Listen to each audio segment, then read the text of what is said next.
¿Qué tal? ¿Cómo estáis, chicos? Bienvenidos a otro episodio de Cero a Héroe, el podcast en el que damos voz a emprendedores. Y en este caso tenemos a un invitado muy especial que además es amigo y eso, pues bueno, también se nota. Todos los que han pasado por aquí son amigos y amigas, desde luego. Pero con Alejandro, pues también nos conocemos ya de hace bastante tiempo y nada, es un placer tenerte por aquí. Muchas gracias. Nada, Bueno, yo encantado de estar aquí, ¿eh? básicamente quiero aprovechar ahora para preguntarte y que te presentes, básicamente nos digas quién eres, qué haces aquí, por qué emprendes. Así que nada, adelante. Bueno, yo no sé quién me mandó a emprender, la verdad, es una pregunta que me hago también de vez en cuando. Ahora lo explicaré un poco más en detalle. Yo soy Alejandro Vaca, yo realmente en lo que soy experto es en inteligencia artificial. Y bueno, pues decidí hace un par de años dar un giro en mi vida y empezar a emprender, sobre todo para tener un impacto social positivo. Mi ambición es que la inteligencia artificial pueda mejorar notablemente la vida de las personas. Y a eso es a lo que dedico últimamente pues, mis días, mis noches y también los fines de semana. Todo, ¿no? De hecho, Claro. bueno, tenemos aquí, ahora sí que es, luego los mostraremos, pero Luego lo tenemos mostramos bien. varios flyers donde efectivamente una de la parte de tu negocio, una de las patas que es terapia, que además lo vamos a aprovechar aquí con un QR para que la gente pueda escanear. Luego, Eso es. Margarita, por favor, ahí está por Es detrás. gratis, no estamos intentando vender nada, queremos regalar salud mental, es lo que estamos haciendo. Pero bueno, antes de hacer todo eso, pues yo creo que es un momento perfecto para que nos expliques realmente sobre qué trata tu proyecto. Lógicamente, has estado desarrollándolo durante bastante tiempo, ¿no? Ya llevas pues varios años detrás de eso, pero, pero realmente, ¿qué es lo que le hace diferente y cómo funciona? ¿Para qué utilizamos terapia? Pues mira, terapia es un espacio de acompañamiento emocional y de salud mental que surge de un momento muy duro que pasó yo y es una depresión que tuve hace 4 años, se me juntó un poco todo, se me rompió la muñeca, tuve varios diagnósticos incorrectos, hubo negligencias médicas. Eso me llevó a tener que trabajar con muchísimo dolor. La empresa donde estaba me obligó a seguir trabajando. De hecho, los benchmarks del modelo Rigoberta, en cuyo paper pues aparezco como primer autor porque lo completé estando entre comillas de baja, pues lo hice en ese estado. Entro en una grave depresión en la que no puedo pues, ni sujetar un plato de comida, imaginaros lo que es eso para un programador, ¿no? Y bueno, pues en medio de todo eso tengo que dejar el psicólogo porque me quedo sin dinero, todo se va a la operación de muñeca, en medio de todo este contexto, conflictos laborales, una depresión, problemas de salud, me sentía completamente solo y como había tenido que dejar el psicólogo además, pues no tenía nada o nadie a lo que acudir y con la mano que me quedaba sana, pues decidí montarme un chatbot voz a voz y fue curioso porque aquello ni hablaba español ni sabía nada de terapia, pero a mí ya me hacía sentir más acompañado, ¿no? Me ayudó un poco a superar ese bache, a superar ese momento difícil y entonces ahí vino la epifanía de, oye, si yo pongo a un equipo de psicólogos a trabajar sobre unos datos de conversaciones terapéuticas específicamente destinado a que un bot se pueda comportar mucho más parecido a como lo hace un terapeuta, pues que podría llegar a ser esto, ¿no? Ahí es un poco donde surge la idea, luego evidentemente estas ideas hay que madurarlas, hay que ahorrar porque cuesta mucho dinero emprender, con lo cual fue 2 años después de todo esto, se terminó de dar la situación idónea para lanzarme a por ello, ya que muchas veces es difícil cambiar cuando uno está perfectamente en un sitio, ¿no?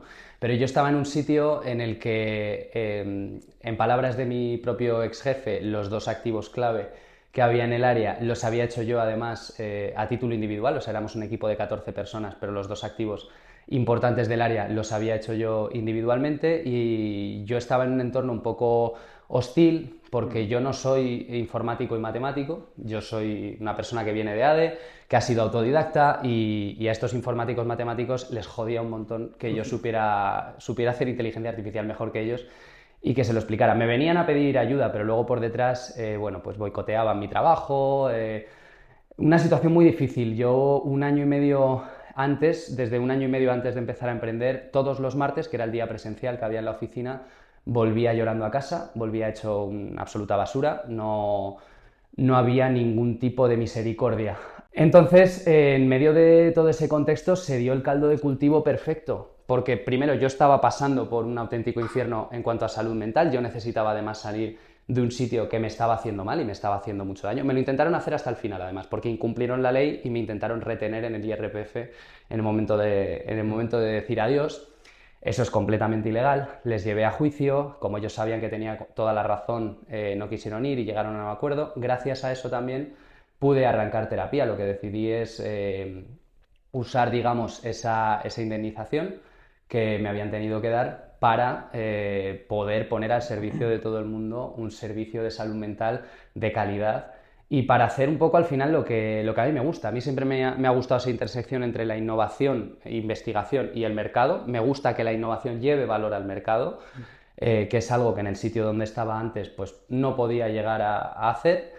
Y ahora es justo lo que hacemos. Estamos haciendo algo que es muy novedoso, es muy nuevo. Hay otras empresas que dicen que lo hacen, pero en todas llaman a APIs de OpenAI o similares, con lo cual es simplemente un wrapper, un envoltorio. Iba a decir un envoltorio bonito, pero a veces ni siquiera tanto, sobre la API de OpenAI. Nosotros lo que hacemos es algo fundamentalmente distinto. Nosotros empezamos desde las bases, es decir, entrenamos nuestra propia inteligencia artificial solo con datos de psicólogos clínicos. Entonces, ¿dónde está realmente nuestra capacidad, nuestro valor añadido, lo que nos hace diferentes? Está ahí. Nuestro valor añadido está en que son psicólogos clínicos los que entrenan a nuestra IA y por lo tanto PIA, que es como se llama, nuestra inteligencia artificial terapéutica, no es una IA genérica, es una IA que está enfocada para acompañarte emocionalmente, ¿no? Y es un poco el camino que me ha traído hasta aquí, ha sido un camino pues repleto de dolor, seguramente si uno no pasa por ese camino de espinas, tampoco intenta sacar una rosa al fin y al cabo, pero bueno, pues estoy muy agradecido también de esos palos que me he llevado, porque seguramente sin ellos tampoco estaría aquí y no vería las cosas con tanta claridad por ahí, ¿no? Entre otros miles de problemas, ¿no? Pero empezando por ahí, ¿cuánto acoso laboral puede haber? ¿Cuántas personas puede haber que se sienten completamente solas? Y eso se refleja en el uso de terapia. Lo usan cada día más personas, pero es que además lo usa mucha gente a las 3, a las 4 de la mañana en España. Entonces, eso te da claramente pues, la señal de que hay mucha gente que no tiene apoyo y que lo necesita y ahí estamos nosotros para brindárselo. La verdad que el proyecto es súper interesante, como bien dices. Además, recuerdo el año pasado tuvimos una pequeña sesión aquí en Nebrija, bueno, pequeña, fueron 3 días de hecho, de Se hizo sesión. corto. Se hizo corto, eso siempre, y además tú también eres docente, ahora te preguntaré un poquito más sobre esto, ¿no? Ya has trabajado en universidades importantes, pero antes de centrarme en eso, en la propuesta de valor que ya más o menos nos has comentado, sí quería preguntarte sobre ti y una cuestión muy importante. ¿Por qué después de estudiar ADE decides que ese no es tu mundo y das el paso a la inteligencia artificial? ¿Cuál es ese factor determinante? Porque al Pues final mira, no es algo normal, no es algo habitual, ¿no? Siempre suele no. pasar, pues, en ingeniería informática, etcétera, pero de ADE, inteligencia artificial, ¿cómo haces esa conexión? Pues mira, lo que es cierto es que cuando yo decido meterme a ADE, yo lo que tengo es una serie de pasiones, no tengo una única pasión que diga, yo es que quiero ir por este camino, yo es que quiero ser abogado, yo quiero ser arquitecto, yo quiero ser... No tenía ese tipo de vocación, yo lo que tenía claro es que quería poder innovar, quería poder llegar a emprender en algún momento, es una idea que ha estado en mi cabeza siempre, lo que pasa es que luego pues tuve que esperar un poco al momento que lo vi claro y lo que quería era tener una carrera que me diera bases suficientes de diferentes aspectos. A mí me gustaba mucho la psicología, pero me gustaba también el mundo de la economía y de la empresa, también me gustaba el mundo de la estadística y en aquel momento honestamente no podía acercarme a un ordenador. O sea, esa es la verdad. Yo en segundo de bachillerato pues me daban casi alergia los ordenadores y era un chico de estar mucho más en la calle, yo no he sido nunca ni un gamer, ni... Sí, ya te digo, soy un rara avis y por eso acepto con resignación el rechazo que he sentido del resto del gremio, en parte, ¿no? Porque luego, oye, pues no ha sido así, me han dado premios muy importantes que también es verdad que son premios objetivos, con lo cual ahí hay poco sesgo que se pueda tener, pero yo sí que es verdad que en ese momento pues elijo la carrera un poco por querer tener unas bases de diferentes cosas. Según voy avanzando en la carrera, yo voy teniendo cada vez más gusto por la estadística porque me doy cuenta de que la manera de poder controlar las cosas y de poder ofrecer algo más también es medir las cosas. O sea, si yo no puedo medir, si yo no puedo entender que A lleva a B, yo no puedo interceder o interferir en ese proceso. Y entonces, en ese momento de tercero de carrera, yo estaba en Erasmus, viene a verme un amigo del pueblo, que él pues estaba haciendo el doctorado en economía en ese momento, Y allí, pues entre botellas de vino, yo le empecé a contar cuánto me gustaba la estadística y tal, y el proyecto que estaba haciendo de estadística, y entonces él, viendo cuánto me flipaba aquello y que yo entendía muchas de las cosas que él me contaba de econometría, ya pues me empieza a hablar de Machine Learning, que aquí, en aquel momento para mí era chino completamente.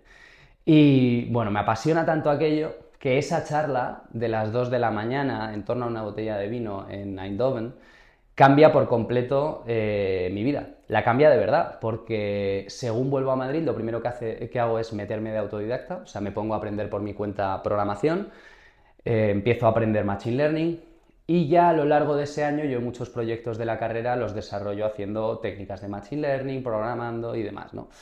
Y lo que ocurre al año siguiente es que viene el TFG, yo decido hacer el TFG sobre la predicción del mercado de criptomonedas utilizando técnicas de inteligencia artificial, me coge el TFG como tutor el que era el director del máster de mi universidad en ese momento y bueno, pues lo cierto es, yo no sé muy bien cómo contar esta parte sin fliparme, pero lo cierto es que el tipo me decía que, bueno, pues que el nivel que yo estaba mostrando no era ni de lejos menor que lo que muestran sus alumnos de máster y yo lo estaba haciendo todo de manera autodidacta. Entonces, él me empuja mucho a seguir por ahí. Él y todo el tribunal del TFG, cuando lo presenté, bueno, pues fue matriculado de honor, pero además les impactó bastante y ellos me empujaron mucho a seguir por ese camino. Y yo les hice caso, pero me encontré con un montón de rechazos. Yo intenté pues entrar en becas del Banco Santander y de otros sitios, y el caso es que como yo venía de ADE y allí pues ni te hacen pruebas de capacidades ni de absolutamente nada, pues no era apto para entrar ahí, ¿no? Entonces yo este rechazo de ese mundo técnico lo empiezo a sentir antes de entrar en él, lo empiezo a sentir cuando yo estaba intentando transformarme. Y es entonces cuando siento este bloqueo del mercado que digo, bueno, me tengo que hacer un máster entonces. Y entonces me hice un máster en Data Science y Big Data, que me ayuda también pues, a estructurar de una manera más organizada lo que yo había estado aprendiendo de autodidacta. No es lo mismo, o sea, cuando te lo enseñan de manera estructurada, evidentemente, pues todo está mucho más organizado en la cabeza. Yo me he tenido que ganar un hueco, no me lo hicieron desde el principio. Y luego en el máster, al que entré además en un momento muy complicado, yo en esa época pasé por un momento complicado de mi vida. Ya veis que esto no es una excepción, yo he tenido muchos problemas de salud mental, no es casualidad que esté ahora haciendo esto. En ese momento también estaba pasando por un bache muy difícil y para mí agarrarme a ese máster fue agarrarme a la vida. O sea, el poder transformar mi vida en algo que me apasionaba tanto, que yo podía pasarme horas y horas y horas programando, entrenando modelos, evaluándolos, podía pasarme todas las horas del mundo, ¿no? Y entonces para mí aquello fue un poco pues lo que me ayudó a agarrarme la vida y gracias a lo cual yo pude transformarme en la persona que soy hoy, porque bueno, pues eso me permitió entrar en un laboratorio de investigación, de innovación, que llevábamos además parte de esos productos al mercado, sobre todo en bancas, seguros y demás, y la administración pública. Y entonces, pues allí me pude desarrollar profesionalmente enormemente, ¿no? Primero porque estaba en un entorno pues, con muchos doctores, sobre todo al principio, o sea, también parte de los motivos que me llevaron a hacer un cambio profesional es que la referencia pasé a ser yo y en ese momento ya dejas de aprender. Y en un lugar así, en el que además pues, te están tratando mal, el único motivo para estar es porque sigues aprendiendo. O sea, no había ningún otro, ¿no? Pero al principio lo cierto es que había doctores, había un nivel muy alto del que yo sentía que podía aprender muchísimo y así hacía. O sea, yo todos los días de mi primer año y medio en el curro me iba con un montón de hojas en el cuaderno de notas que había cogido de hablar con los compañeros, ¿no? Y es así como hago mi transformación. Pues te iba a decir, de hecho, de aprender también a enseñar, porque tienes esa otra versión de docente, que bueno, de hecho me consta que han colaborado contigo muchas universidades, y también quiero que me comentes cómo ha sido la experiencia, ¿no? De enseñar todo aquello que sabes, cómo ha sido gestionar a veces la frustración, depende con quién, ¿no? El alumnado también es importante conocerlo, Sí. sabiendo de efectivamente si proceden de un campo o de otro, o de hecho cuál es su generación, si son más generación Z, si a lo mejor son clases dirigidas a, no sé, millennials, también hay una pequeña diferencia, aunque parezca que no, ¿no? Siempre hablamos de los Muy grande, boomers, no es pequeña. también hay una gran diferencia. Entonces, ¿cómo gestionas ese momento en el que decides, oye, pues a partir de ahora voy a enseñar, ¿no? Lógicamente tengo espacio para seguir mejorando, todos tenemos, pero doy el paso, voy a enseñar en universidad. Pues mira, te voy a ser muy honesto. Yo empecé a enseñar a los 6 meses de haber estado de autodidacta. O sea, yo empecé a dar clases particulares a los 6 meses de haber estado de autodidacta y además diré que es uno de mis grandes secretos. O sea, uno de mis grandes secretos para haber aprendido todo lo que he aprendido es que me dediqué a enseñar desde muy rápido. ¿Por qué? Porque te venía gente de lo más diversa. O sea, te podía venir alguien que estaba haciendo la carrera de tecnología y quería medir o quería obtener un modelo relacionado con cómo entran las ondas de luz en el ojo, por ejemplo. O te podía venir alguien del mundo de las finanzas o alguien que quería un modelo para predecir el tráfico en una ciudad. Cosas de lo más diversas, de lo más variadas. Y además todo el mundo pues te lo trae un poco como, oye, pues en esta sesión o en un par de sesiones o tres, es decir, en 2 o 3 horas, tenemos que resolver esto. Te obliga a pensar en tiempo real, a toda leche, en un montón de soluciones, en hipótesis, en posibles cosas que podemos hacer. Eso te obliga a aprenderlo muy rápido. Y además, según lo estás aprendiendo, porque evidentemente pues, dentro del campo de la inteligencia artificial hay muchos subtopics, digamos, hay muchos subtemas y cada uno tiene muchísima miga, ¿no? Entonces tú no sabes nunca de todo y a ti te vienen muchas veces con cosas que, bueno, pues sabes más o menos por dónde tirar, sabes qué tipo de algoritmos hay, pero te tienes que poner un poco a ello. Ese proceso de hacer todo eso muy rápido y de absorber el problema, razonarlo, encontrar posibles soluciones y explicárselas en tiempo real a una persona que tienes delante y que te está esperando, ese proceso hace que la mente vaya muy rápido y además que te acostumbres a la resolución de problemas muy variados. Entonces, yo reconozco que a mí eso, el haber sido autodidacta y haberme puesto a enseñar muy rápido, me ayuda muchísimo. Ya en CUNEF, que es donde hice la carrera, allí me cogieron para ser el tutor de los chicos de un curso menos de estadística. No era lo mismo porque era estadística, yo las clases particulares que daba eran de Machine Learning y de programación, pero bueno, estaba bastante relacionado. Y luego, de manera muy natural, cuando estaba ya en el IIC, bueno, pues surge la oportunidad de empezar dando clases en ESIC, empiezo en ESIC, me va muy bien, luego van uniéndose otras universidades, he estado en ACI Escuela, he estado en DataHack, he estado en el EA University, donde creo que es donde más he estado 3 años, y la experiencia de enseñar es fantástica, sobre todo en alumnos de máster. O sea, yo aquí sí que tengo que decir que hay una decisión que sí tomé y es la de no dar más clases en grado, también por temas de salud mental. O sea, es muy difícil y muy duro. Los grupos que quieras crear, pues bueno, ahí yo no me meto. Que estés metiendo a 60 alumnos en clases donde además el alumno por lo que paga espera un trato individual. Ellos evidentemente esperan que tú seas prácticamente su tutor, que si ellos te piden una tutoría tú estés. Ahora intenta estar para 60. La calidad de las clases, por mucho que tú te esfuerces y por no llegas a ningún sitio. Y al final es muy frustrante. De lo que yo viví sobre todo en mis primeros 2 años en el IE, que eran clases mucho más acotadas, eran clases de 20 personas, de 25 hasta de 30 personas, son volúmenes donde tú de verdad puedes dar el tipo de trato muy personalizado que a mí me gusta dar en mis clases. O sea, a mí me gusta poderte revisar bien todo el código, que haya un feedback muy explícito, que podamos trabajar y evolucionar sobre eso, pero tú no puedes hacer eso con un grupo de 60 personas, lo puedes hacer cuando tienes a 20. Cuando tienes a 30 lo sigues haciendo y empiezas a colapsar. Cuando tienes a 60 lo intentas seguir haciendo, colapsas, hay quejas y todo se rompe, que es un poco lo que pasó y donde yo llegué un poco al punto de, bueno, hasta aquí, esto ha sido una etapa preciosa, he aprendido un montón, súper agradecido a todas las universidades que me han dado la oportunidad de estar allí porque he aprendido muchísimo, me lo he pasado muy bien,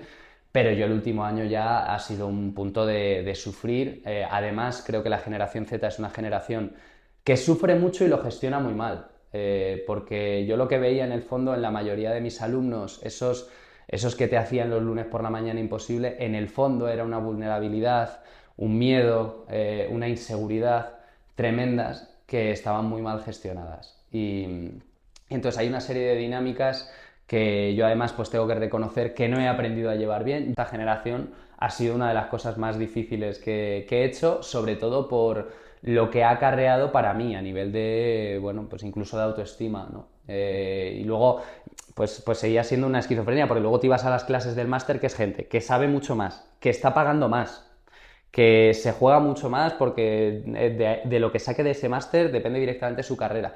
Y todo era fantástico. O sea, funcionaba todo de la leche, todo muy bien, unas evaluaciones que me hacían fantásticas, Entonces era complicado para mí, ahí fue un poco donde decidí, pues oye, marcar la línea y decidir también dónde sí y dónde no, porque uno pues siempre tiene que estar evidentemente dispuesto a ayudar y a mí es además lo que me encanta hacer, pero también hay quien no se quiere dejar ayudar y entornos que no te permiten ayudar con la facilidad que a ti te gustaría. Bueno, eso es ser consecuente, al final también es importante, ¿no? Y estoy de acuerdo en lo que comentabas, y es que precisamente todas las generaciones tienen cuestiones positivas y negativas, desde luego, ¿eh? Nosotros estamos enmarcados, limitando, pero dentro de los millennials, y yo creo que tenemos quizás la suerte de haber sido un puente entre generaciones pasadas como la X o incluso la generación del baby boom y los Z. ¿Por qué? Porque nos ha servido bastante no tener internet o redes sociales hasta que ya hemos desarrollado pues, la conciencia, tener unos principios. A partir de ahí ya tuvimos acceso a plataformas, redes sociales, dependiendo del caso. Yo, por ejemplo, para ver un vídeo de YouTube tenía que preguntarle a mi padre, pedirle el ordenador y que me dejase ver ahí las peleas del pressing catch, que me encantaba muy pequeño, ¿no? Pero realmente sí que hemos tenido esa capacidad o esa suerte de diferenciar entre lo que era el mundo antes de Internet y después de Internet. Quizás uno de los problemas, y porque creo que esta aplicación, que bueno, la tenéis aquí, es tan importante, es que la generación Z no ha tenido esa diferencia, no ha visto esa diferencia, no es evidente para ellos, es algo que lógicamente lo asimilan como cierto desde el día uno en el que nacen, porque básicamente vas a un restaurante y los niños están con la tablet, Totalmente. teléfono, si no es con Peppa Pig, será con otra aplicación, será con un juego, el Candy Crush, me da igual, pero lo notan o lo perciben como algo que ya es natural. Y nosotros tenemos esa capacidad, seremos seguramente, o hemos sido la última generación en tener esa capacidad de diferenciar ambas partes, ¿no? De lo que es el mundo sin y el mundo con. Y eso tiene muchas implicaciones, porque además, tú lo has dicho muy bien, ha habido una frase que me ha encantado, que es que aprendemos a relacionarnos y aprendemos a desarrollar nuestros principios antes de que entren las redes sociales e Internet. Esto para mí es vital, porque precisamente yo lo que estoy describiendo es lo que para mí es un comportamiento un poco sociópata con respecto a los otros y es precisamente lo que provocan las redes sociales, o sea, lo que provoca el que nos acostumbremos a relacionarnos por ese medio es que lo que importa es una careta, elegir muy bien qué se ve de mí y qué no se ve, la gente no se siente vulnerable y luego nos agarramos a prácticamente cualquier cosa, ¿no? Antes los horóscopos pues, se usaban para echarse unas risas, ahora yo veo a gente de verdad pidiéndole cosas al universo como si hubiera alguien en el universo que te fuera a traer todo lo que deseas. A ti sí, pero a los 8.000 millones de humanos que hay al lado tuyo, no, por algún motivo en particular, ¿no? Entonces, es en el fondo para mí una derrota social, es esperada, es lo que desearía, pues si yo pensara, y esto se lo puedes preguntar seguramente a ChatGPT, si tú quisieras destruir una sociedad o el concepto de democracia o el concepto de social que tenemos, por ejemplo, en Europa, lo primero que intentarías es que cada persona se sienta un átomo y atomizarlo todo mucho, ¿no? Que cada uno viva en su propia burbuja individual. Bueno, pues lo estamos consiguiendo. Y es para mí una consecuencia de esa burbuja individual que haya una generación entera de personas que se relacionan de una manera tan distinta entre ellos y con los demás, con otras generaciones, a las generaciones anteriores. Para mí hay una brecha muy, muy clara. Lo he vivido no solo como profesor, como digo, lo vivo en la startup constantemente. Y son mucho más difíciles de gestionar que cualquier otra generación. O sea, yo prefiero un boomer, la verdad. Para mí es la generación mejor, pues son prácticos, trabajan, son proactivos, buscan soluciones antes que problemas, entienden al otro, escuchan, respetan. O sea, tienen todos los valores fundamentales que necesitas para poder cooperar de manera efectiva. Y todavía los millennials, hay en muchos casos que esto se conserva. En la generación Z ya me cuesta bastante. Por supuesto los hay, ¿eh? Y hay gente maravillosa en todas las generaciones, pero hablando de media, hablando de lo que es el patrón general que yo veo, sí es cierto que es un problema que he apreciado y del que decidí alejarme por salud mental el verano pasado, que fue el último verano que di clases como tal. También, no, evidentemente no fueron los únicos motivos, no voy a echaros a los de la generación Z toda la culpa, no quiero que os sintáis atacados. También tiene que ver con que, bueno, yo quería poderme centrar mucho más en la startup, Y además, pues eso, cuando no estás a gusto en algo porque hay elementos que te generan estrés innecesario y tal, pues yo prefería dedicar ese tiempo a reventarlo con la startup, que es lo que estamos intentando hacer. No solamente en la línea de terapia, porque como ya he dicho antes, pues es gratis y las cosas no salen del aire. Dar de comer a una inteligencia artificial es muy caro, muy, muy caro. Y para eso hay que tener una startup sostenible que haga otro tipo de proyectos también y es un poco a lo que me he estado dedicando, que estoy ahora. Como ves, ha habido cosas que han permanecido conmigo muchísimo tiempo. Según uno también pues, va avanzando en esto del emprendimiento, yo me he dado cuenta de que hay cosas que he tenido que ir soltando porque no puedes llevar todas las bolsas a la vez. O sea, yo intenté pues, poder llevar la bolsa del profesor y la del emprendedor y demás, y llega un momento en el que no puedes, en el que dices, oye, yo tengo que elegir porque si intento llevar todas las bolsas, se me caen, se me van rompiendo por el camino y al final se llena todo el suelo de mierda. Entonces, lo mejor es, escoge las 2 o 3 batallas que tú creas que vas a poder librar, escoge muy bien los pulsos que echas. Esto es un consejo que me dio una profesora, era un poco rebelde en el colegio. Una profesora en cuarto me dijo, no eches un pulso que no sabes que no puedes ganar. Y llevo ese consejo conmigo, me lo llevaré hasta la tumba e intento seguirlo a rajatabla. Y entonces ahora intento echar pulsos que siento que puedo ganar. Normalmente con el mercado es raro pensar que una empresa pequeñita como la nuestra de inteligencia artificial le pueda echar pulsos a nadie, pero en eso estamos y para eso peleamos y luchamos todos los días. Sí, es cierto que, como se dice, ¿no? Una retirada a tiempo también es una victoria, hay que saber dejar ir y es algo importante.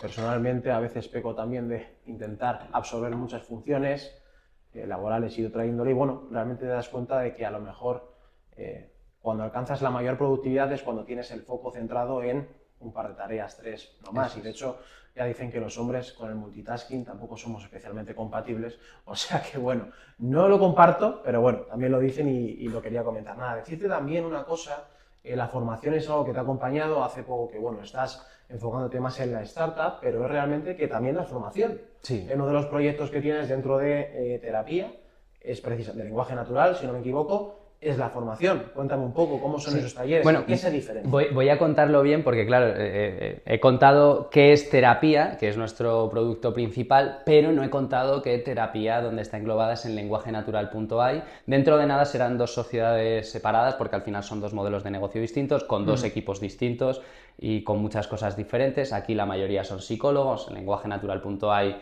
puro desarrollo, inteligencia artificial y tal, o sea, todo son perfiles muy diferentes. Pero de los proyectos que hacemos en lenguajenatural.ai seguimos haciendo proyectos de formación y hemos formado a profesores de toda España de centros de excelencia de formación profesional en IA y Big Data. Les hemos estado transfiriendo todo el conocimiento que hay acerca de agentes, de cómo entrenar por refuerzo modelos de lenguaje, de aprendizaje multimodal, en fin, de aspectos muy avanzados de inteligencia artificial para que luego ellos los puedan transferir a sus alumnos. Pero hay una diferencia fundamental. Allí poca gente no tenía canas. Es decir, estamos hablando de que eran profesores, pues hombre, había algún profesor joven que sí me recordaba a mis antiguos alumnos, algún profesor de 23, 24 años recién salido, ¿no? Pero incluso esos, pues es que el comportamiento no tenía nada que ver. Es muy agradable dar clase a gente que tiene tantas ganas por aprender y por poder transferir luego ese conocimiento. Como ellos al final sienten que si no absorben ese conocimiento bien, tampoco lo van a poder comunicar bien a sus alumnos, la atención que te prestan es brutal, ¿no?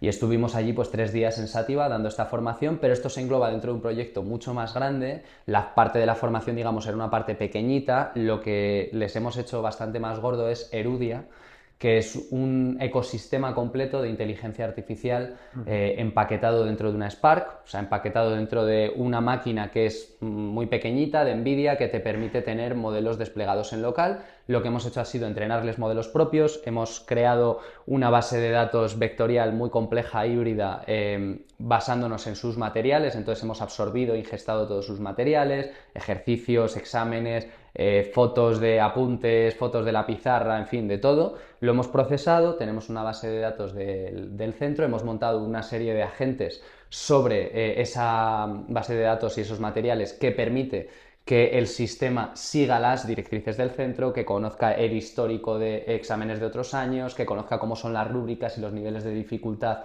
que marca el centro, en fin, que cumpla con todas estas cosas, y entonces lo que hemos montado fundamentalmente son dos sistemas agénticos, uno para los alumnos, otro para los profesores. Para los profesores todo lo que tiene que ver con creación de exámenes, corrección de exámenes. Veo que te empiezan a brillar los ojos. Estás Sí, pensando bueno, en que en Nebrija nos vendría mal uno de estos. corrección de exámenes, desde luego, ¿no? Eso la verdad Jode que sería mucho, sí. perfecto. Se jode mucho corregir exámenes. Estaría muy bien. En el IE el año pasado estábamos corrigiéndolos a mano, además, en un esfuerzo por esquivar, digamos, los problemas que provocan ChatGPT. O sea que bueno, esto de la corrección de exámenes a este centro les interesaba mucho, mucho, mucho. Temas de crear, digamos, programas de desarrollo para los alumnos concretos, ajustar ejercicios en función de la dificultad, en fin, todo lo que hace un profesor ahora mismo, no solamente en ámbito de informática o de asignaturas de informática, sino en todos, y siguiendo las directrices del centro, entre que les entrenamos modelos propios con sus propios materiales y además usamos estos materiales como apoyo para estos agentes, pues tenemos agentes capaces de hacerte exámenes de Java completos, diferentes a los que has hecho otros años, pero que cumplen con todas las directrices y las normas del centro, por ejemplo.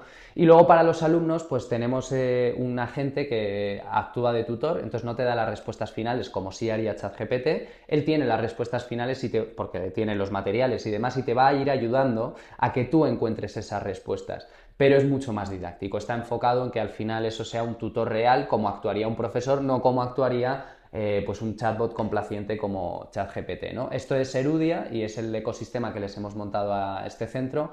La idea es que Erudia, pues bueno, pues hemos empezado en Sativa, en el IES Lluís Cimarro, pero es un producto que se puede poner en marcha en cualquier centro educativo y aparte de todas las ventajas obvias de privacidad de datos, seguridad y demás, y de soberanía del dato y de los modelos por parte del centro, y de pasta, porque si echas la cuenta en el tiempo te sale más barato además, está el tema de que funciona mucho mejor porque está completamente adaptado a la realidad y al entorno del centro educativo, ¿no? Entonces, este es el tipo de proyectos que hacemos en lenguaje natural, lenguajenatural.ai, voy a decir el nombre entero. Y paralelamente a esto, pues a veces también incluimos formaciones para empresas o para instituciones. Hay una frase que me ha gustado mucho en la que dices que ChatGPT es un chatbot complaciente, ¿no?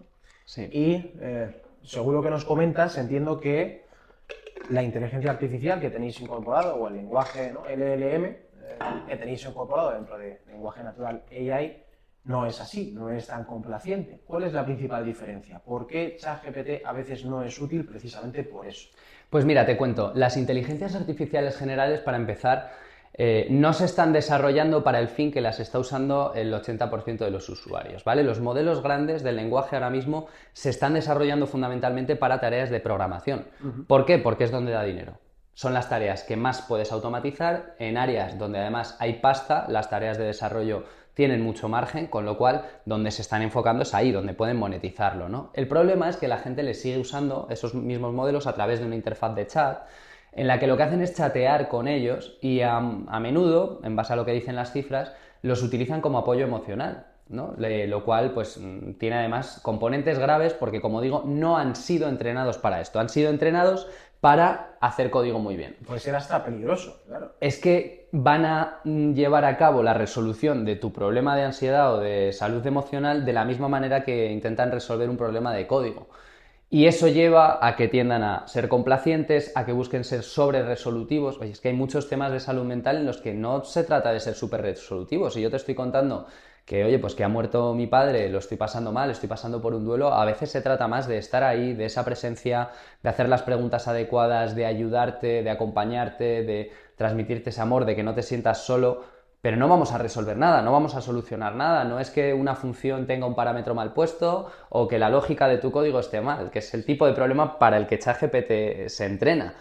No, esto no es un problema con solución, es un problema que se gestiona y se habla y bueno, lo podremos amortiguar, lo podremos acompañar, pero no vamos a resolver lo que es el problema de base, que es que una persona ha muerto y eso no se deshace, Eso ¿no? ChatGPT no lo comprende, ¿no? De hecho, si queréis hacer la prueba, si os queréis poner dramáticos, preguntar a ChatGPT, es como el amigo o el cuñado pesado, y dice, bueno, no te preocupes, tranquilo, que todo pasa, ¿no? Pues ChatGPT al final en 3-4 mensajes, problema resuelto, siguiente. Y lógicamente yo creo que el factor diferenciador de algo como esto es esa adaptación, ese acompañamiento, ¿no? Que es algo que ChatGPT ni siquiera considera.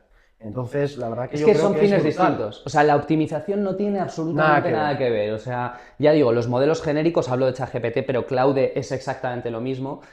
Bueno, Gemini, Evidentemente, etcétera, sí. todas son gigantes, son modelos gigantes, entonces evidentemente generalizan razonablemente bien, pero razonablemente bien no significa que esté alineado con criterios terapéuticos.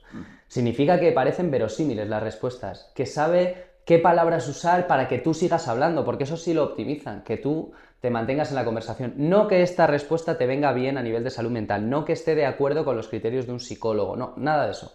Simplemente que a ti te guste. El hecho de que potenciemos que a ti te guste y que sea sobre resolutivo, al final pues confluye en esto que estamos hablando, de que sea complaciente, de que muchas veces te dice lo que tú quieres escuchar, que no es lo que necesitas escuchar.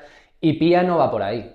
Pia está entrenada directamente por psicólogos que a veces confrontan, porque a veces hay que poner en duda planteamientos que el propio usuario te está haciendo. Eso te iba a preguntar, digo, si utilizamos esta aplicación, ¿habrá alguna respuesta que a lo mejor nos choque? Sí, claro que Yo sí, creo que eso puede es, pasar. ya digo, Sí. la propuesta de valor se centra en eso, realmente. Se centra en eso y evidentemente es incómodo, porque es que Percepción personal, bueno, hacer terapia es incómodo. sin duda. O sea, es que responder a cierto tipo de preguntas o plantearse esas preguntas siquiera es incómodo en sí mismo.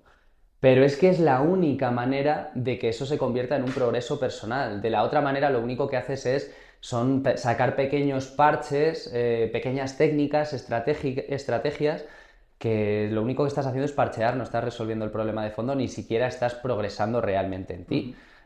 Lo único que estás es autoengañándote, ¿no? Entonces, si eres un usuario, imaginemos que, pues oye, tengo un problema, me apetece conversar, costearme un psicólogo, no puedo, me descargo esta aplicación, que de momento es gratuita, ¿no? Si no me equivoco. Como usuario, desde la perspectiva del usuario, ¿no? ¿Qué es lo que ves? ¿Cómo interactúas con la aplicación? Y básicamente, ¿cuáles son las respuestas esperables? Un poco en relación a lo que estábamos comentando. Pues mira, depende mucho realmente del caso con el que tú vengas, ¿no? La clave de Pia es que se comporta muy parecido a como hace un psicólogo en la vida real. Es decir, en la primera sesión no se va a poner a decirte, mira, pues creo que lo que te ocurre va por aquí o va por allá, o no, es mucho más una entrevista, o sea, es mucho más un recopilo de información, entiendo cómo estás, entiendo qué te ocurre, cuáles son tus vectores de preocupación, cuáles son las áreas de tu vida que tienen un impacto, cuáles son las personas importantes de tu vida, ¿no?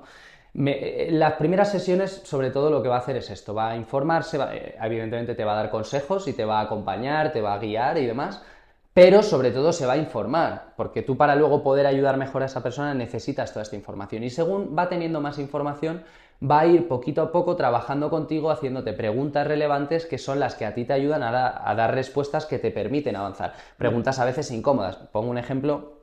A mí, pues hace no mucho le estaba comentando a Pía, porque yo hablo mucho con ella, yo esto lo utilizo diariamente, hice el chatbot inicialmente para Era mí, para ti, era claro. para mí Sí. inicialmente y efectivamente yo lo uso muy habitualmente, sigo sin ir al psicólogo, la verdad es que me acompaña y me ayuda un montón. Y lo que percibes al final es eso, que te suelta respuestas como esta que me soltó a mí, que te dice, bueno, pero tú estás yendo al gimnasio porque realmente te equilibra a nivel mental o porque te quieres ver bien. Y te hace preguntas de este tipo, o sea, te hace preguntas de, bueno, a ver, cachitas, ¿tú estás yendo al gimnasio para fliparte o, sabes? O sea, no con esas palabras, evidentemente, pero en realidad, en el fondo, lo que te está diciendo Si eres un gym es bro o eso. no lo eres, ¿no? Básicamente, o sea, Básicamente. te está diciendo, pero tú eres un gym bro o tú vas al gimnasio por salud, porque te viene bien, porque te despeja, porque tal. O sea, te hace preguntas que son relevantes para que tú también te entiendas mejor a ti, ¿no? Preguntas incómodas, sabe cuándo confrontar y también cuándo validar. O sea, un poco los comportamientos que llevaría a cabo un psicólogo clínico, es un poco de lo que se trata.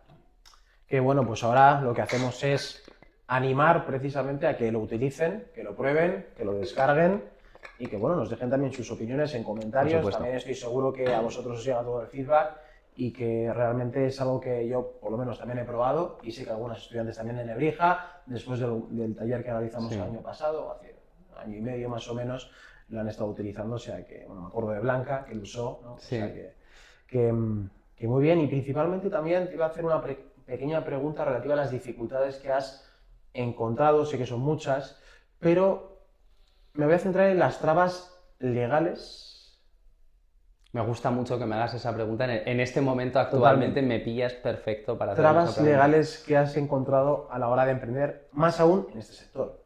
Porque tocando temas salud entiendo que hay algunas dificultades extra que otros emprendedores a lo mejor no van a enfrentar. ¿Cuáles Pues son? mira, yo una de las conclusiones principales a las que he llegado es que las leyes protegen al grande. Esta es una de para mí es de los mayores factos con los que me he chocado. Las leyes no están para proteger al consumidor, yo lo tengo clarísimo. Las leyes no están para favorecer la competencia.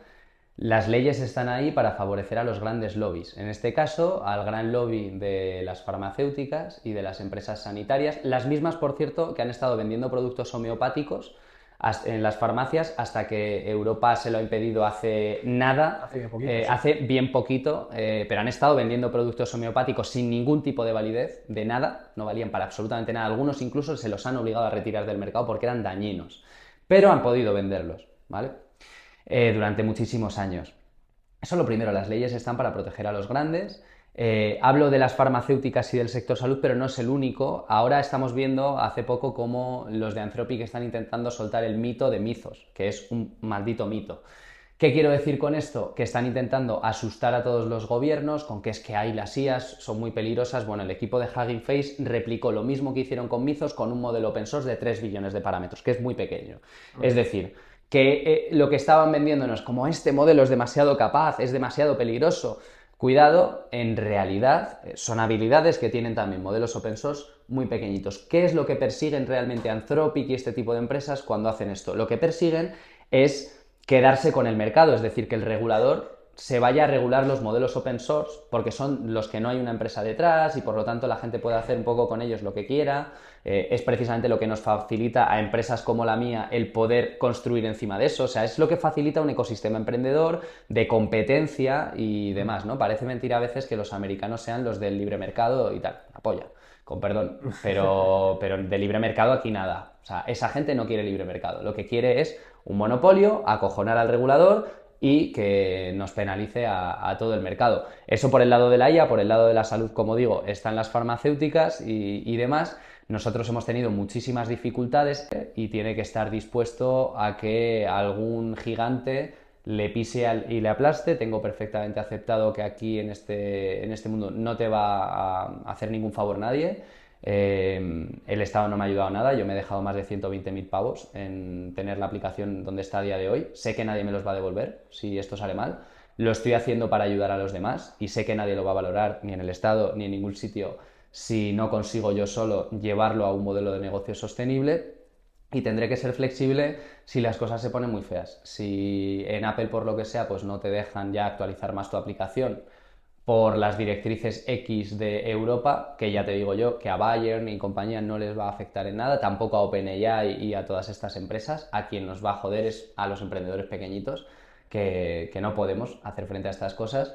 Pues habrá que ser flexibles y ser capaz de, bueno, pues transformarlo en un modelo web y ya está, por ejemplo, y estar abiertos a todo esto. Estamos encontrando muchísimas dificultades, vamos a encontrar más todavía. No hacemos nada relacionado con el mundo de la salud como tal, nosotros hacemos acompañamiento emocional, damos apoyo, y entonces es irónico, para mí por lo menos resulta muy irónico que nos estén poniendo más trabas, por ejemplo a nosotros, que hacemos acompañamiento emocional y que estamos enfocados solo en acompañamiento emocional, que a Réplica, que es una IA que puede hacer hasta de tu amante. O sea, está más perseguido en Europa y es aquí donde digo que el regulador ni está buscando protegerte a ti consumidor, lo siento, no te están intentando proteger de nada, ni a empresas pequeñas, ni el libre mercado, ni nada. Solamente están intentando proteger a lobbies.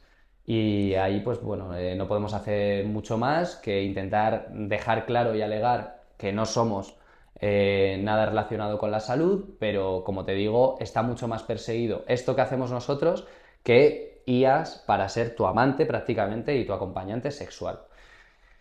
Es el mundo que tenemos, no me voy a pelear contra él. Para mí lo que me ayuda a no perder las fuerzas, porque ya te digo que te las intentan quitar. O sea, todas estas cosas evidentemente no son fáciles de llevar. Esto es la resiliencia del emprendedor, básicamente. Es la Sí, sí, resiliencia. así es. Pero sobre todo es aprender a distinguir qué está dentro de mi círculo de control de qué está fuera. Y para mí esta es la definición de qué debe de ser un buen emprendedor y un buen estoico. Tienes que distinguir siempre lo que está dentro de lo que está fuera. ¿Qué está dentro de mi control? Yo puedo cambiar los copies, puedo cambiar la naturaleza de lo que hago sin pegarme un tiro en el pie. No. ¿Qué no puedo cambiar? Yo no puedo cambiar que en Europa seamos más de burocracia que de innovación, que bueno, yo eso no lo puedo cambiar. ¿Qué puedes cambiar? Oye, ¿te puedes ir a Latinoamérica a vender tu producto y que le den por culo a Europa? Sí, ¿no? Bueno, eso está dentro de tu ámbito de control. Sí, al final lo de Europa es algo también cultural y realmente cuando vemos medidas como los tapones, ¿no? Estos que no se pueden separar de la botella, que no digo que esté mal, pero básicamente centrar los esfuerzos en regulación de una importancia mínima, quizás seguramente el impacto en cuanto a sostenibilidad no es tan amplio y luego la innovación la cercenamos por otras partes, por ejemplo en cuestiones relativas a inteligencia artificial, pues a mí también me parece un poco, ¿cómo decirlo?, de forma suave y también sin pisar a nadie ni a ofender, porque esto también luego hay mucho ofendido, pero bueno, es algo deleznable, realmente, porque yo creo que precisamente modelos open source que quieren limitar en este tipo de cuestiones no van a entrar agencias como la FTC, la Federal Trade Commission de Estados Unidos, al final son, para el que no lo sepa, entidades que previenen situaciones de monopolio dentro de mercados y realmente esto solo sucede cuando hay compañías importantes involucradas, por ejemplo, Microsoft, Activision, Sony. Claro, esto no va a pasar o no va a haber una investigación cuando el afectado tiene una comunidad de 40.000 personas y no de 3 millones. ¿No? Esto es algo así. Es algo difícil de entender, pero realmente es lo que dices. Son las reglas del juego, así funciona. Es lo que hay. Y o sea, hay que navegarlo. Hay que navegarlo, efectivamente. O sea, vamos a ver, yo no puedo cambiar, pues eso, cómo funcionamos en Europa. Aquí ponemos la legislación antes que la innovación.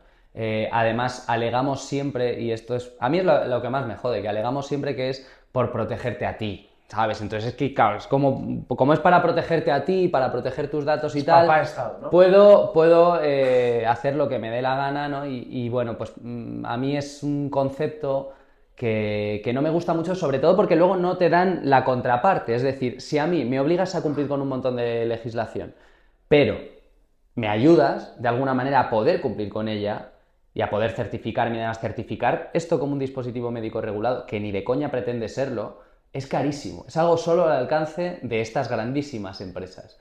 Si ellos no te dan ningún tipo de facilidad, ni subvenciones, ni ayudas de nada, ni nada, y luego por otro lado te ponen todas estas trabas, están dificultando de manera activa y proactiva el emprendimiento en Europa y además te puede poner en una situación vulnerable en la que, como digo, pues llevas más de 120.000 pavos gastados en montar un proyecto que todavía no estás empezando a monetizar, sin ser ningún niño de papá, que es una cosa para ayudar a los demás, para que todo el mundo pueda tener un acompañante de calidad en su móvil, que no sea un ChatGPT, que sea una IA entrenada por psicólogos, que pueda tener este espacio de autocuidado cualquiera que lo necesite en su bolsillo. Creo que es un fin suficientemente bueno por el que luchar y por el que pasar por este infierno y por eso lo sigo haciendo, pero desde luego hacen que sea tremendamente complicado. Es verdad que me consta que la CNMC, bueno, la Comisión Nacional de Mercados de Competencia aquí en España, para que no lo sepa, estaba investigando recientemente algunos casos de integración en empresas como por ejemplo Microsoft, donde integran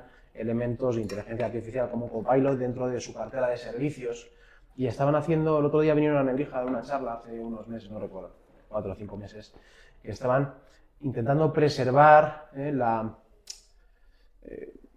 una posición, o cómo explicarlo de forma sencilla para que la audiencia lo entienda. Sí, están intentando evitar desequilibrios, mejor dicho, dentro del mercado. No obstante, de esos esfuerzos a que después se vean recompensados o que realmente se evidencie en la realidad y en lo que vives día a día como emprendedor, yo creo que hay un techo. Puede existir ese afán, podemos discutir si es especialmente útil o no, si la investigación es correcta o no y si realmente es algo que va a repercutir en gente que como tú y como muchos otros estáis empezando a emprender. No lo creo, ojalá que sí, ojalá que se pongan las pilas. A ver, aquí tenemos una visión algo pesimista, es posible, sí, pero claramente. Es difícil. Pero no es pesimista, es simplemente atender al realismo. O sea, quiero decir, también entender que precisamente estas leyes que parece que están para proteger, lo digo de nuevo, quien las promueve son grandísimas empresas, son grandes lobbies. Sí, pues esto es algo además que creo que afecta a mucha gente, o sea, cualquiera que tenga una parte de sus gastos fuera de España, esto le afecta. Voy a contarlo porque tiene una amiga que te cagas. Yo llevo 2 años palmando mucho dinero, ¿no? Ya lo he dicho, lo que llevo más o menos invertido en terapia. La mayoría de este dinero, pues tú te lo gastas en clouds, en sistemas de nube, que están en Irlanda, o bueno, están en Europa o en Estados Unidos, pero están fuera de España todas, ¿no? Sistemas de, pues eso, sobre todo servicios de nube, suscripciones, Cursor para el tema del código y demás, ¿no? Bueno, tú, durante todos esos 2 años, le has estado pagando el IVA a esas empresas americanas, europeas, etcétera. O sea, tú le has pagado un IVA que te estaban poniendo ellos en la factura. Entonces ellos te están poniendo un IVA español del 21%. Estas empresas le pagan a Hacienda ese 21% en tu nombre, diciendo esto viene de la empresa B199, tal, no sé qué. Hacienda recibe este dinero por ti. Hacienda ya tiene tu 21%. Llega el primer trimestre bueno que tengo en 2 años. Y entonces ahora me tocaría pagar IVA.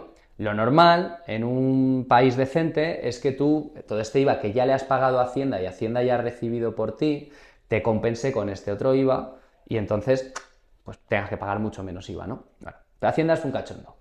Y dices, sí, yo he recibido este dinero por ti, lo que pasa es que tú no tienes el Sales Tax y el IVA intracomunitario, que por cierto, ningún gestor en los últimos 2 años me ha dicho que lo tengo que tener. Hacienda lleva recibiendo lleva recibiendo pagos de IVA 2 años que no tendría que estar recibiendo de forma incorrecta y tampoco me ha notificado Ellos nada. no te lo van a decir. Ellos no te van a decir nada, ¿vale? No te van a decir nada. Si yo no voy a descubrir que son unos piratas porque en Ámsterdam ya les han condenado, o sea, con lo cual sabemos ya que tenemos una hacienda delincuente y eso lo ha dicho un juez, no lo está diciendo un tío en un bar. El caso es que yo en el momento de poder compensar ese IVA me dicen que no puedo compensarlo, es decir, ellos han estado cobrando este IVA de mí a través de las empresas a las que yo se lo pagaba, no me dejan compensarlo, me hacen pagar otros 7.000 euros. De manera efectiva, lo que está haciendo Hacienda es robarme un 21% que yo ya he pagado, yo ya lo he pagado aquí, pero no te dejan arreglarlo. Además, aunque el que tenga tu 21% que no deberías haber pagado es Hacienda, tú no tienes que reclamar a Hacienda. Hacienda no te hace ni caso, estaba hablando con ellos. Lo que tienes es que reclamar a cada una de estas empresas, que son 8 o 10 empresas gigantes americanas que no te van a hacer ni puto caso, tienes que reclamarles una a una que rectifiquen las facturas de los últimos 2 años, quitando el IVA y que le pidan a Hacienda la devolución de ese IVA para luego devolvértelo a ti. Esta es la última que he tenido, por si alguno más os pasa. Mucho cuidado con esto, ningún gestor os lo va a decir, por mucha pasta que os cobre al mes, esa es mi experiencia personal por lo menos. Y cuidado con ello, porque si en algún momento luego sí facturáis, todo lo que tú te has comido de gastos, si no lo has acometido en España, vas a tener un problema. Te vas a comer un IVA brutal. Es que discutir el afán extremadamente recaudatorio de Hacienda en este caso daría para otro podcast. No sé si vamos a tener el tiempo para hacerlo, pero efectivamente es un buen ejemplo, ¿no? Y desde luego, pues abriríamos una caja de Pandora que nos llevaría, pues, seguramente otras 2 o 3 horas para conversar. La verdad que... Sí, sobre todo porque el que de verdad está evadiendo impuestos, que normalmente es una persona con mucho dinero y demás, porque a por él no pueden ir, porque no van a poder hacerse con él, no van a poder pillarle, y entonces a por quién van es a por empresas muy pequeñas, a por particulares, la clase media. Entonces, al final, quien paga el estado del bienestar es la clase media y ese no es el sentido del estado del bienestar. El sentido es la redistribución de la riqueza. Para que haya una correcta redistribución de la riqueza, el que más tiene que aportar más. Y eso no es lo que está pasando ahora mismo. Entonces yo es esa la queja que le tengo al sistema fiscal impositivo y que pues al final, como el que hace la ley hace la trampa, esta gente tiene el poder, el dinero, para pagar los abogados que les permiten evadir todos esos impuestos y ni yo, ni tú, ni nadie de los que estamos en esta sala va a ser capaz de hacer lo mismo, pues entonces no somos iguales ante la ley. Este puede evadir impuestos y tú no. Con lo cual es un poco donde yo sí que pongo el dedo, donde sí que digo, oye, esto lo veo poco sentido. Yo creo que también tiene un efecto disuasorio, ¿no? Cuando el talento al final, en vez de incentivarlo, lo penalizas, pues realmente las opciones que te quedan muchas veces es la de salir y la de probar suerte en otros sitios. Y realmente no les culpo. Yo sé que hay también bastante controversia con varias figuras importantes dentro de, pues bueno, plataformas como YouTube, que seguro todos conocemos. No vamos a discutir las cuestiones morales sobre si Andorra es bueno o es malo, cada uno puede pensar lo que quiera. Nosotros no vamos a generar opinión aquí, ni mucho menos decir lo que está bien o lo que está mal, podremos expresar una opinión personal, pero claro, lo que hacen, si es legal y encima cuando no es legal están asesorados por un buen equipo legal, ahí tenemos un problema, lógicamente, porque nosotros no vamos a ser capaces de competir en igualdad de condiciones y al final todo esto trata de lo mismo, tener igualdad de condiciones. No es igual igualdad que equidad, realmente igualdad es dar a todos lo mismo y la equidad tiene la diferencia de que aportas de diferente manera según el estatus social en el que te encuentres o lo que necesites. Y yo creo que realmente también por aquí pueden ir un poco los tiros. Muchas veces hablamos de igualdad cuando lo que realmente buscamos o deberíamos buscar como Estado sería la equidad. Pero bueno, opinión igualmente Me gusta personal. me gusta mucho esa opinión y además creo que en el sector del emprendimiento en concreto es que es muy necesario. O sea, España es un país complejo para emprender, entre otras cosas porque se ayuda muy poco al emprendedor. Se ponen pocos recursos en su mano, pero es que además esos recursos acaban yendo concentrados a muy poquitas manos y a las manos de siempre. Entonces, uno puede llevarse a la confusión, si está, como he estado yo muchos años en el EA University, puedes pensar que emprender es fácil y que conseguir rondas de financiación y de inversión es fácil y tal, porque lo ves a chicos que no saben hacer la O con un canuto, que no saben tirar una línea de código Python, en principio con una startup que tiene que ver con lo tecnológico levantando 20 millones de euros, eso yo lo he visto. Entonces, uno puede llegar a la conclusión de que puede ser fácil todo esto. Ahora, salte de ese círculo, tú ya no eres hijo de tal y ahora eres una persona normal que tendrás la cabeza que tengas, da igual, eres invisible y ponte a hacer cosas. Va a ser lo que tú y tus manos podáis hacer y esto para mí es algo que hay que tener muy claro porque yo cuando empecé pensaba quizás que en España, que en teoría pues es un estado, como digo, que busca ser social, que busca dar ayudas y dar apoyo, yo pensaba que sería más sencillo encontrar palancas que te ayuden a llevar adelante una cosa como esta, que además eso, es por un bien social, no estamos hablando, o sea, yo para lenguajenatural.ai no he querido pedir una subvención nunca, entiendo que hacemos proyectos de inteligencia artificial, más relacionado con la consultoría, proyectos íntegros, hacemos páginas web, sistemas, tal. Entiendo que eso no es tan subvencionable y nunca he pedido una subvención para eso, pero algo que es para que la gente se sienta acompañada, para que ese anciano que tiene que recorrer 150 kilómetros porque está en la España profunda, para irse a un hospital y que le atienda un psicólogo, pueda hablar con alguien en su casa, si no hay nadie para él.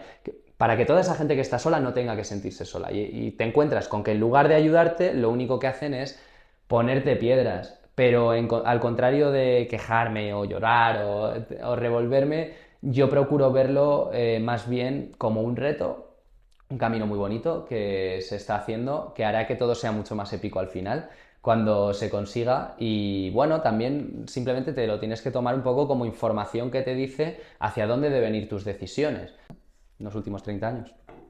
La verdad que es un camino difícil el que está recorriendo Europa, sobre todo a la cola de superpotencias como China, Estados Unidos, y yo creo que el foco está puesto en el sitio equivocado.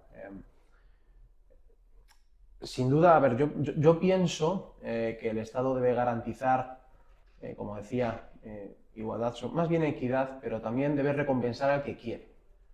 Y muchas veces me da la sensación, igualmente repito, es algo, pues, opinión puramente personal, que se recompensa además al que no quiere y al que básicamente ejerce de parásito de la sociedad, y el que quiere es el que se ve penalizado. Y esa, ya digo, es un poco la impresión que tengo.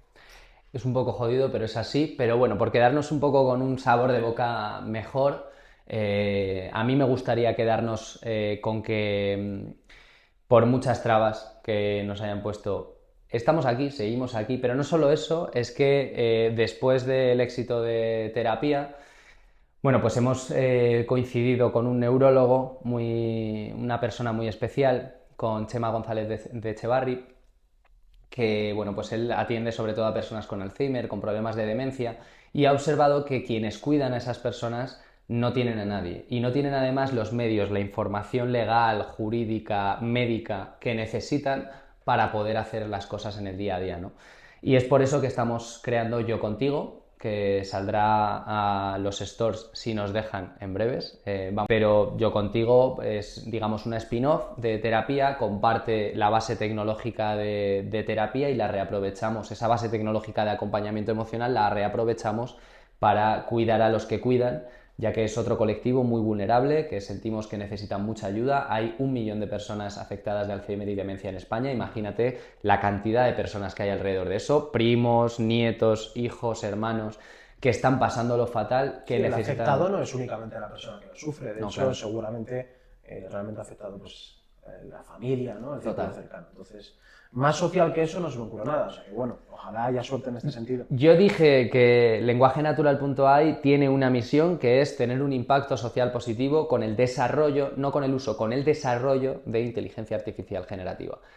Y es en lo que estamos, es lo que seguimos haciendo. Evidentemente para comer y para poder sostener económicamente estos proyectos, uno tiene que hacer cosas que no son solo, hombre, pues hacemos proyectos en educación, pero también hacemos proyectos pues, para empresas como Psicosoft, que lo que hacen es entrenamiento de soft skills, les montamos sistemas de IA que luego ellos introducen en sus productos. O sea, hacemos otras cosas que no tienen un componente social tan fuerte, pero bueno, pues están alineados con los objetivos de la empresa y que permiten financiar lo que sí lo tiene, que es lo que a mí de verdad me motiva y me hace levantarme todos los días de la cama con estas ganas. Está bien también que hablemos en positivo, ¿no? Porque tampoco es nuestra intención Claro. desanimar a la gente que lo quiere intentar. Realmente el ecosistema... No os desaniméis, iros de España y ya está. Es broma, ¿eh? O sea, no, esto Podéis encontrar. lo estamos grabando desde Madrid, yo sigo en España, Estamos mi todos residencia aquí. fiscal de momento está aquí. Margarita, que también emprende, que está ahí detrás de la cámara. Es decir, el ecosistema emprendedor es muy bueno, de hecho. El Sí, talento sí, sí. es brutal. En eso no tenemos que tener complejo alguno, ¿no? Porque los estadounidenses, no, porque ni mucho Nada, menos. ninguno, Aquí el ninguno. talento lo tenemos, el conocimiento también, con las ganas y con resiliencia principalmente para evitar las dificultades de las que hemos estado hablando. Y con Seguramente realismo. lo podéis conseguir. Y con realismo. Para mí una cosa que me gustaría que se llevara cualquiera que esté viendo este podcast, sobre todo si quieres emprender, es...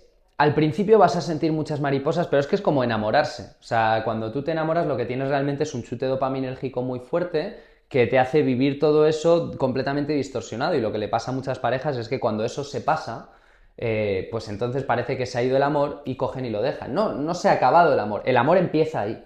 Lo Es que ha habido hasta diferente. ese momento, pero es que lo que hay antes no es amor, es enamoramiento, que es un proceso dopaminérgico. Y el amor depende de otras sustancias. El amor es mucho más endorfínico, depende mucho más de la serotonina, son sustancias del aquí y el ahora. Eso es amor, lo otro es enamoramiento y son cosas un poco diferentes. Lo mismo sucede con el emprendimiento. Tú al principio vas a estar como con mariposas en el estómago, súper dopaminérgico, ilusionado, súper motivado, y vas a pensar que las cosas van a ir mejor de lo que probablemente, ojalá que no, pero de lo que probablemente te van a ir al principio. Aprender a transitar lo que es realmente el emprendimiento, cuando ya no hay platillos ni confeti, cuando ya llevas 1 año y medio, cuando llevas 2 años y picando piedra y todavía no terminas de ver los resultados, se te ha pasado ese enamoramiento inicial porque ya te has desencantado con el mercado y con el Estado y con todo. Cuando tú ya te has desencantado de todo eso, es realmente ahí cuando se te va a poner a prueba como emprendedor y cuando se va a ver tu capacidad de resiliencia y tu convicción de que ese proyecto y ese producto debe y merece tener un espacio en el mercado. Así que no dejéis nunca de creer, pero siempre con realismo. Porque cuando viene el realismo es cuando las cosas empiezan de verdad. Hasta ese momento lo que hay en muchos casos son pajas mentales. Haces cosas, pero... Yo creo que la comparativa que utilizas pues, con el amor de una pareja es brutal, es Me buenísima, porque parece... es así. Muchas veces lo difícil no. ¿A quién no le gusta estar enamorado esos primeros meses? Claro. Lo difícil es hacer o transitar realmente lo que es la convivencia, de que mi pareja me quita el mando, me pone la tele lo que no me gusta. Me ha sacado la basura. Efectivamente, este tío es un vago, no hace la cama, a ver qué hacemos. El cubo de la ropa está sin bajar durante. Pero el amor es ahí, porque el amor se trabaja. El amor es ahí porque el amor se trabaja. Y eso es difícil, claro, que una persona que a lo mejor está habituada a estímulos constantes hoy en día a través de redes sociales, lo pueda llegar a entender si no lo vive. Entonces, yo creo que es bastante bueno que estemos aquí hablando de este tema. actualmente, sobre todo, teniendo en cuenta el contexto social y principalmente las redes sociales, para visibilizar que eso no acaba a los 2 meses, esto no es como algo que tiene obsolescencia programada y se rompe y lo tiramos, no, si se rompe, se arregla. Lo cuidamos hasta que, bueno, Dios dirá, pero por lo menos una estrategia a medio y largo plazo, no me valen 2 meses, ¿no? Efectivamente. Hombre, no he dado la mejor noticia que teníamos para dar, ahora que dices ya Dios dirá y tal, no he dado la mejor noticia que teníamos que dar, que es que el Ayuntamiento de Tres Cantos ha apostado por terapia y va a ponerlo en marcha para todos los ciudadanos de manera completamente gratuita a partir del 19 de mayo. Tenemos allí el acto con otras empresas que están relacionadas con el ámbito del bienestar para un poco pues dar el pistoletazo de la salida en la Semana de la Salud de allí de Tres Cantos, y a partir de ese momento pues va a estar disponible para todos los ciudadanos y progresivamente iremos metiendo personalizaciones del ayuntamiento para los ciudadanos. O sea que ya tenemos el primer caso de éxito institucional grande. Hemos colaborado con instituciones antes, hemos hecho pilotos en Svensson, estamos colaborando con la Complutense y con otras universidades para hacer investigaciones, pero esta es la primera institución importante, el ayuntamiento de una localidad como Tres Cantos, que es una localidad muy relevante en Madrid por lo que son los nichos y los clústeres que tiene de empresas, y vamos a arrancar con ello en nada. O sea que bueno, como dices, la vida dirá, ya veremos lo que nos depara el futuro y a dónde llega terapia, a dónde nos dejan llegar, también pues por todos los temas que hemos hablado del AI Act, que entra en agosto y demás. Pero desde luego lo que hay que tener es coraje y mucha motivación para llevarlo adelante, incluso, pues, como tú dices, cuando no se está sacando la basura, cuando los platos están en el lavavajillas. Al final, no, esas mariposas del principio te van a llevar hasta donde te van a llevar, pero también vas a perderte muchas cosas porque estás tan enamorado de tu producto que probablemente hay muchas cosas que no vas a ver.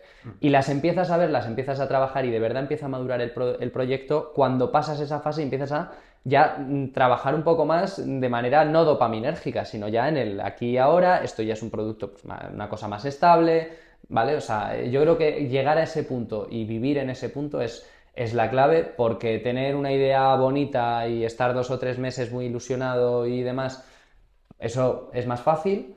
Lo que es más difícil y es realmente lo que te lleva, para mí, a poder tener la posibilidad de éxito es lo contrario, es un trabajo constante, de manera disciplinada, con mucha resiliencia, aceptando lo que te viene y aceptando que la vida no sale como tú quieres, y sabiendo que va a haber cosas que puedes cambiar, va a haber otras cosas que no, y aprendiendo a aumentar tu círculo de influencia, que se hace así, se hace aceptando lo que puedes cambiar y lo que no, para que lo que puedes cambiar cada vez tenga un impacto mayor. Pues oye, enhorabuena, no sabía, efectivamente había salido adelante. Notición, sin duda, y bueno, también una demostración de que efectivamente, a pesar de trabas legales que vamos a encontrar 100%, lógicamente forma parte del camino del emprendedor, también se puede, muchas veces olvidamos que tanto las empresas como las instituciones son personas, y depende mucho de la persona con la que des, Sí. la que esté dispuesta a confiar en ti. El resultado puede ser muy diferente, ¿no? Y yo creo que esto es algo también que debemos aprender, a que veamos a las entidades y las instituciones no como un todo, sino como un grupo de personas, y dependiendo a quién tocar o a quién conoces, te puede ir mucho mejor. Pues mira, te lo digo tal cual. Esto, la suerte que he tenido ha sido de coincidir con Mario Arancón, que es el concejal de Sanidad. Él es médico, él es un médico, el que más ha creído en esto desde el principio en el Ayuntamiento de Tres Cantos ha sido un médico. Precisamente el médico del ayuntamiento es el que más ha creído en esto. ¿Por qué? Porque lo ve él. Porque él lo ve, porque le viene mucha gente con muchos problemas de ansiedad, con muchos temas, y venga y dame una pastilla y tal, y sí, hablo con el ChatGPT y con el tal. Y entonces ve que hay una necesidad muy importante de esto. Es quien también pues, nos ha ayudado mucho a madurar el proyecto en estos 2 años, con crítica constructiva, con objeciones, que son precisamente con lo que se construye. O sea, yo estoy súper agradecido, la verdad, de haber coincidido con Mario, porque si no hubiera sido por eso, pues posiblemente no nos hubieran dado la oportunidad en el ayuntamiento. Él ha creído muchísimo en esto, ha hablado con otros 4 o 5 concejales, les ha convencido, les hemos convencido juntos. Han visto evidentemente el producto, lo han tocado, han jugado con él. Hemos estado reunidos con todos los técnicos de salud mental y asistencia emocional del ayuntamiento. Tienen muchos, en la concejalía de familia, en fin, tienen muchos departamentos distintos. Y después de todo eso, pues hemos conseguido convencerles y que esto salga hacia adelante, pero no habría sido posible de verdad sin Mario allí dentro. O sea que, como tú dices, las instituciones son personas, tienes que dar con gente valiente, abierta de mente, Con ganas de que trabajar. con También. ganas de trabajar, porque al final ver tu proyecto y analizarlo y demás es un trabajo también, y con ganas de ayudar a los demás y de que las cosas que se hacen en la localidad tengan un impacto positivo para el ciudadano.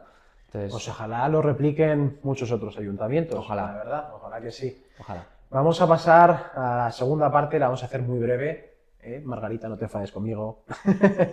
Vamos a pasar a la parte más personal y le voy a hacer un par de preguntillas nada Sí, más, claro. porque si no ya digo que nuestra colaboradora, editora, patrocinadora, emprendedora me va a matar, así que Sí, bueno. hoy desayuné lengua y me parece a mí que viene con ella un poco suelta. No, no pasa nada, que precisamente es para eso, ¿no? Para eso está el podcast. Preguntas personales, algunas con poco sentido, la verdad, pero yo creo que así queda mejor. La primera, ningún sentido, a Margarita no le gusta nada esta pregunta, ¿no? Y hace igualmente. Experiencia paranormal que hayas vivido últimamente, bueno, a lo largo de toda tu vida, que te haya marcado. Pero afortunadamente tengo que decir que no creo mucho en esoterismos y en este tipo de cosas. Para mí lo más terrorífico y lo más paranormal que puede haber son mis pensamientos intrusivos, que son bastante peor que una historia de miedo. Pero no creo mucho en brujas, ni en fantasmas, ni en estas cosas, afortunadamente. Entonces no me he encontrado. Creo que hay que creer para poderse encontrar en una situación de esas y identificarla como tal.